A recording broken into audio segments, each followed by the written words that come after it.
We are talking about supplements today, and I'm going to show you guys what I take throughout the week for my supplements and how you can do something similar to help benefit your athletic performance. So first thing that I want to talk about is electrolytes. Right? I use Huma Electrolytes. I am a part of their ambassador program as a Huma being. So I've been using them for basically this whole year, including last year when I was training for my 50-mile ultra as well. So electrolytes are going to be probably your best friend if you are an endurance athlete. You need to make sure that your sodium levels are high and your electrolyte levels are high so that you don't crash and burn on any of your long or super fast runs. If you are a super salty sweater, it might be beneficial to take a few more scoops than recommended. I usually do on days that are really hot and runs that are really long.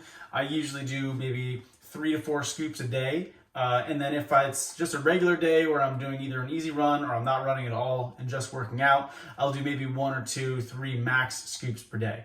So these Huma electrolytes have, I think, 380 milligrams of sodium. Yeah, 380 milligrams of sodium. They have 400 grams of magnesium and 40 milligrams of magnesium and 100 milligrams of potassium.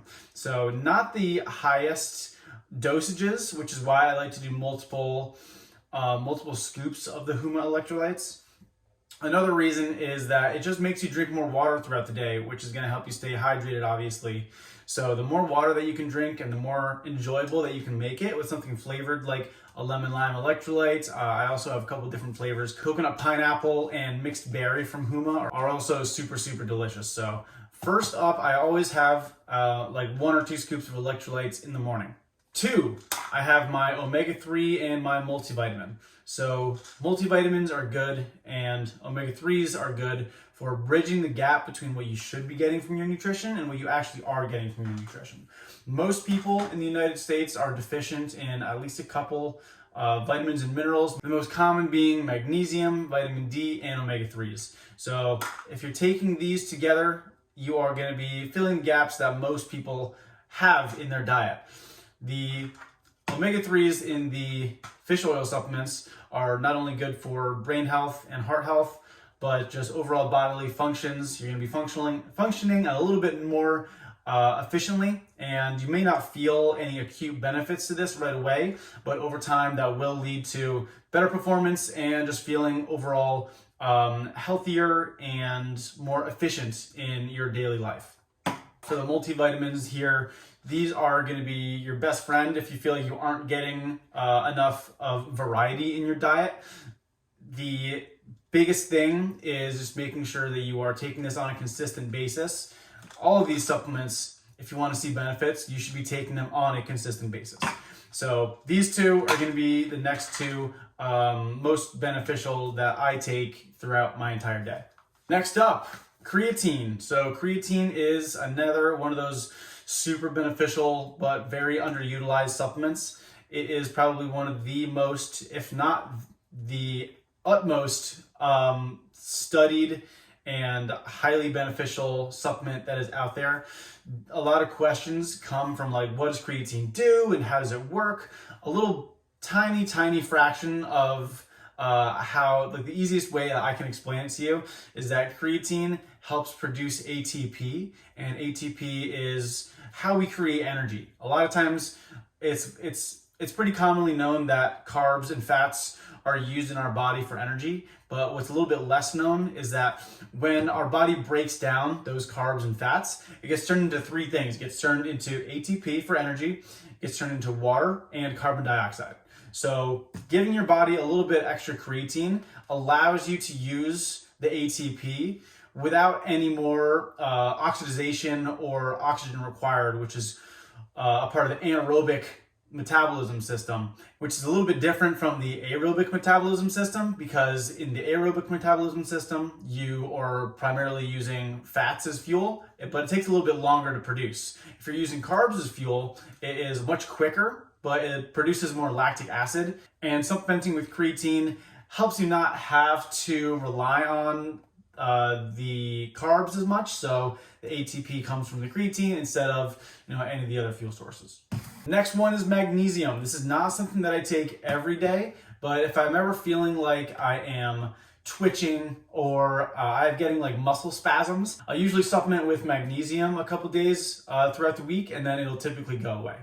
The benefit of magnesium is usually thought of as like a sleep aid supplement, but it actually functions, it actually has like over 500 different functions in the body. So it's a super, super important supplement and mineral to get. And like I was saying before, it is an electrolyte. So this will help your overall hydration. And that's one of the reasons why you might get like twitching in your chest or your arms or your legs, is because your fluid balance is a little bit off and your pH balance is a little bit off. So if you're supplementing with electrolytes like magnesium and the sodium, like I was showing before, you're gonna be in a much better spot.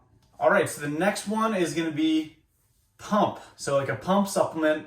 I don't use this one every day either, but it is something that I like to do during my heavy workout days. It is supposed to produce a little bit more nitric oxide, which helps with blood flow.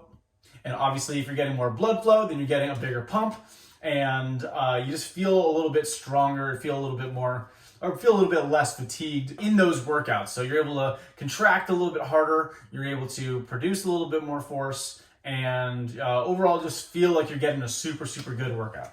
So another staple is G1M Sport from BPN. This is BPN's carb and electrolyte mix. So this has, I believe, 20 grams of carbs and 500 milligrams of sodium, along with some other electrolytes as well. This is something that I will put in a handheld water bottle and take with me during a long run. I did this for my last long run, which was 21 miles. I put 2 scoops, which is about 160 calories total, 80 calories per scoop, into my water bottle, and that helped me feel really good throughout my 21-mile training run.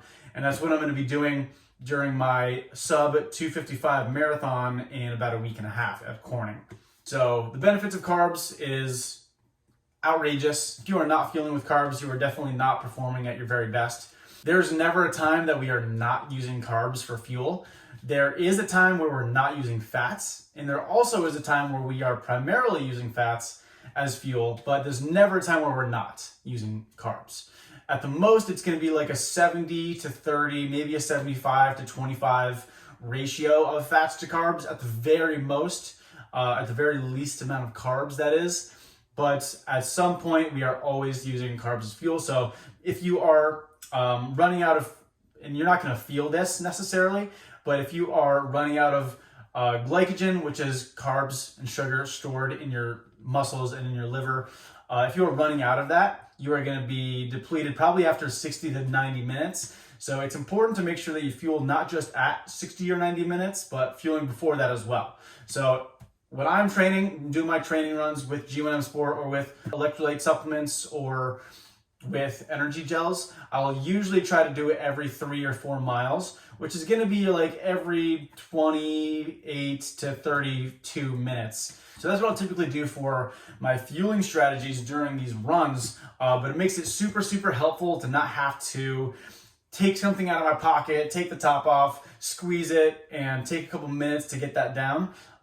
It's super easy to just put it in a water bottle and take it on the go. So carbs and electrolyte mix, obviously super important for endurance athletes. I probably wouldn't recommend it to anyone if you're not doing some kind of long event or competition, even like a soccer match or a rugby match where you're constantly moving, and having some of this at halftime would be beneficial. But for example, a golfer, definitely don't need some added carbohydrates. Definitely stay hydrated out on the course, but you probably don't need to be fueling during that event. Next one up is whey protein. So whey protein is one of the most absorbable forms of protein that is available. It is also relatively cheap. So you can get about a $1 or $2 per scoop serving, which is outrageous. Because if you're thinking and comparing this to like ground beef, a pound of ground beef, depending on where you get it from, can be like $5 to $10. Great for muscle growth, muscle repair, and it's not really used for energy, but it can be in pretty dire situations. But obviously, as athletes, we need to make sure that we're fueling ourselves and recovering properly, and protein is the #1 way to go. And lastly, probably the newest supplement that I've added to my routine is tart cherry juice. Tart cherry juice has a couple different benefits, especially for endurance athletes. They've found that time trials of speed cyclists went down after drinking about 12 to 16 ounces of tart cherry juice consistently for about 2 or 3 weeks, 3 hours before competition. And that's because the polyphenols in tart cherry juice, which are similar to the polyphenols in beetroot juice and beetroot powder, have been shown to help with the overall transfer of oxygen throughout the body and making it a little bit easier for your body to use oxygen in the best way and most efficient way possible, especially for endurance athletes, because that's what it's all about, is making sure that you're constantly regulating your blood and regulating your oxygen. That's what your body is trying to do, and tart cherry juice helps out with that. I use about 12 ounces, and I usually mix it with my electrolytes and my creatine in the morning to start my day off on a good track, to start my day and my workout off on the right foot. So these are my supplements that I have been taking for probably the past 6 to 8 months, and I'm feeling great. I have my marathon in a week and a half on October 6th, shooting for my goal of 255, and I'm feeling like I'm gonna hit it. So big thanks to these supplements, but it's also really key to note that these are supplements for a reason. They are supplementing what you should be getting from your normal diet. So as an athlete and a coach, I want to make sure that I am setting a good example for you that are watching this video, as well as all of my athletes, that I am primarily eating whole food sources and then using these supplements to add on some additional benefits. And I also want to remind you that when we are looking at recovery, there is a pyramid that I'll put right up here. The bottommost level of that pyramid is your sleep and your stress management. The middle section of that pyramid is going to be your nutrition and your training and your load management. And then the very top of that pyramid is going to be your supplementation. So when we're looking at our recovery and we are trying to fuel for top tier performance, we have to make sure that we are doing things in that order, and we can't just focus on the very tippy top, because that's not going to be optimal for our performance. So hopefully that all helped out a little bit. I do want to remind you guys that I have an ebook that I released called The Athlete Nutrition Guide 101. It is 39 pages of absolute gold. If you don't know where to start, take a look at that. It's on my website. You can get a free copy for now, but it's not going to last long. So go to my website, click the link in my bio, and I'll also put a link down in the description below. Make sure that you like, comment, and subscribe. And if you have any questions, please leave them down below, and I'll be happy to get back to them. Oh, one more thing. I just got back from my run, and I realized I forgot to talk about caffeine.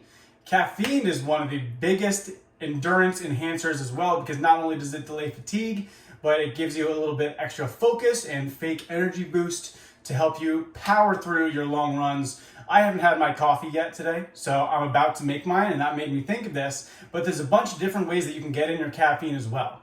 One way that I do quite often, especially during my ultra marathons, is with caffeine powder in the form of pre-workout. Good pre-workouts will have a couple different key ingredients that help you power through your workouts. In this one is Flight from BPN. You can see that this one has, and I'll even show it here, you can see that this one here has beta-alanine, L-citrulline, L-taurine, and caffeine anhydrous, along with a couple other ingredients that I can't necessarily back with my own knowledge, but the ones that I listed are absolutely killer. The beta-alanine is another great way to help fight fatigue. The L-taurine is another great way to help increase your energy production, and the L-citrulline as well. Also, L-tyrosine is on there, which helps with your mood regulation. This is one way to get your caffeine. Another way would be drink a cup of coffee. 1 cup of coffee is about 100 milligrams of caffeine, give or take, depending on the size of the cup and how strong it's packed. Other ways would be caffeine tabs, or even some energy gels have some caffeine in them, like the BPN Go gels that are just newly came out with the caffeinated version. And Huma also has some caffeinated gels as well. I think Morton also has some good caffeinated gels. I've never tried Morton, but that's on my list to try, maybe my next training cycle. So that is actually it. Hope you have a great rest of your day. I'll talk to you guys later. Peace.